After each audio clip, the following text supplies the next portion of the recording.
म्हणता, मग मग भक्ती आहे काय? भक्ती म्हणायची कशा?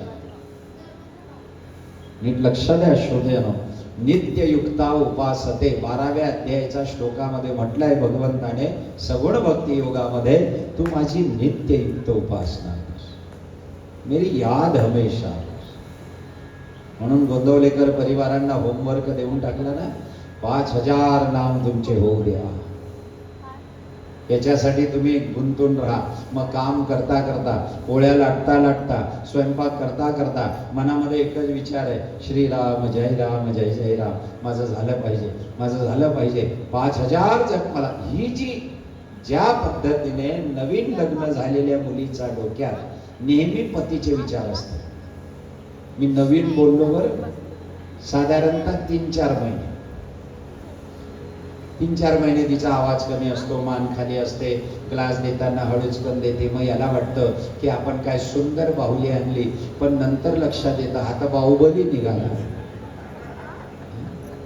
एक 3-4 महिने त्या मुलीच्या डोक्यामध्ये नवऱ्याचे विचार. तिला भक्ती म्हणतात. स्वयंपाक करेल त्याच्या आवडीचा, साडी नेसेल त्याच्या आवडीची, त्यांना हा रंग आवडतो, हे आवडतं, हे या पद्धतीने. आणि लग्नाला जास्त दिवस झाले की मग बघा तुम्ही, ज्या रंगाची साडी बाया घालतील त्या रंगाचा शर्ट त्याला घालावा. पहिल्या 6 महिन्यामध्ये ती म्हणते तुम्ही सांगाल तसं, है ना. साखरपुडा ते लग्न याच्यामध्ये जी बाई बोलते ना, ते बिलकुल असत्य बोलते. मी आईंना काम करू देणार नाही, तुम्ही जसं तुम्हाला हे आवडतं का, हा इडली डोसा तुम्ही खाल का, मी फार चांगला बनवते, आणि काय नाही रोज संध्याकाळी खिचडी टाकते आणि याला फुगवते. पण पहिल्या 6 महिन्यामध्ये ती मुलीची जी नवऱ्याचा विचार अखंड करते ना, त्या अखंड विचाराचं नाव आहे भक्ती. गोपींच्या मनामध्ये जसा अखंड कृष्ण बसला होता त्याचं नाव आहे भक्ती.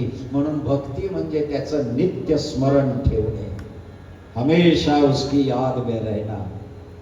मी भाग्यवान समजतो स्वतःला. मी कुठेही बसलेला असलो, एकांतात असलो, पण माझे विचार या पद्धतीने सुरू आहेत. लोक विचारतात महाराज विशेष बोलत, मी काय बोलू, मला काय कथा करायची, मला कोणत्या विषयावर बोलायचंय, काल काय सांगून झालंय, आज मला काय सांगायचंय, काय सांगायचं होतं त्याच्यातलं किती राहिलंय, जे नाही सांगायचं होतं ते अचानक तोंडातून कसं निघालंय, याचं चिंतन माझ्या. म्हणून मी जास्त कोणाशी विशेष चर्चा करताना दिसत. आम्ही दोघेही तुम्हाला जास्त बोलताना दिसणार. शांती से पडे रहते, अखंड स्मरण सुरू असतं श्रोतेजनो.